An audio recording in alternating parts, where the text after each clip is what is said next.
Hi there. So in this video we'll be looking at the Power Query editor interface. All right, so how does the Power Query editor interface looks like? So let's start from the very beginning. So get our data. So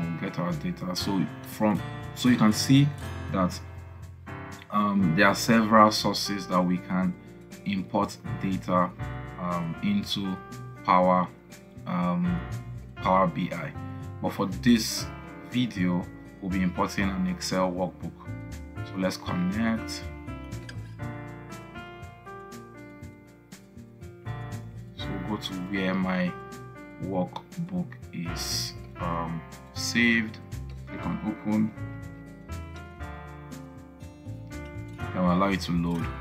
So that particular workbook has 3 different worksheets.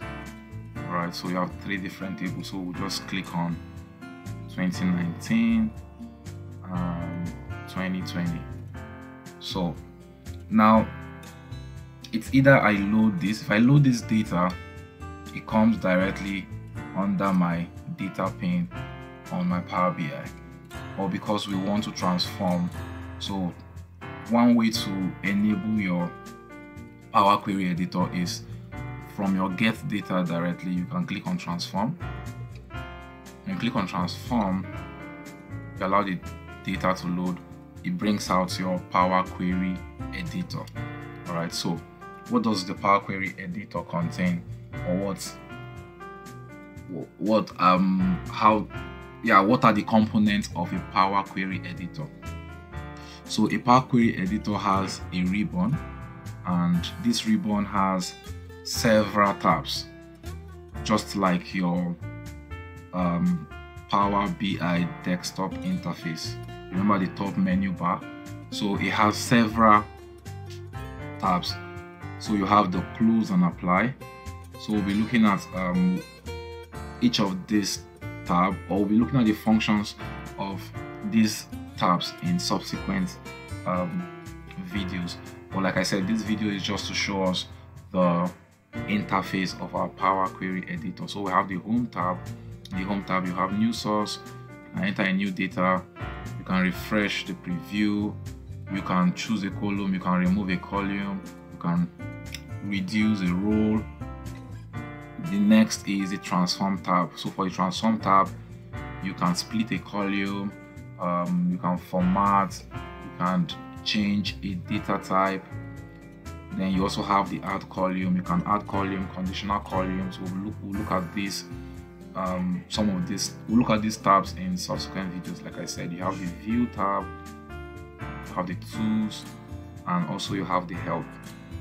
So this is for the ribbon. Now another part of the Power Query editor is the query pane. So the query pane is on your top left hand side. Now this query pane shows you the different queries that you've created, or the different queries that you've imported. So initially we had 2018 data on this particular document. So we imported 2019 and 2020. So like the query pane contains the amount of queries you've imported or created.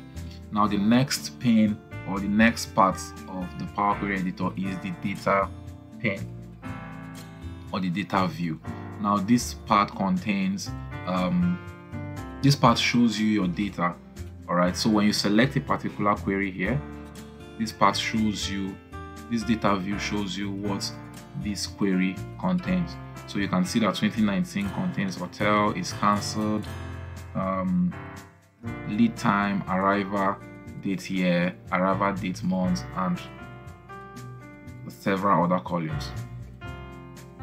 So let's go to the last component of the Power Query editor, which is the query setting.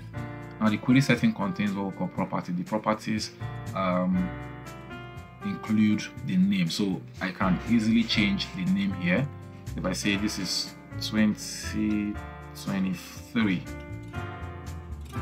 It changes. If you look at the query pane now, it has changed 2019 to 2020. So the query setting contains the query property, and also it contains the applied steps.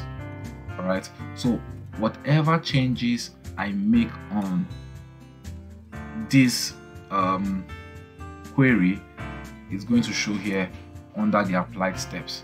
So let's use this is cancelled as an example. So if I want to change the data type of is cancelled, if I click on this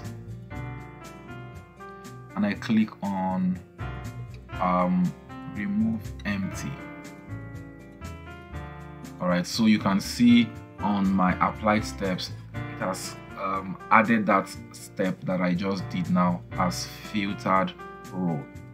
All right, does that make sense? Okay, then another part of the Power Query editor is this bottom left. It shows you the number of columns that you have and also the number of rows.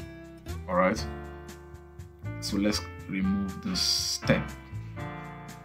Now when you're done with your Power Query editor, the next thing to do is you click on this close and apply. So you can close and apply, you can just apply. If you click on apply, the Power Query editor will still remain. If you click on close, then the changes you've made won't be saved on your Power Query editor. Won't be saved on the data, but most times it's good to click on close and apply, especially if you want the changes you've applied to be saved. So let's click on close and apply, and we allow the data to load.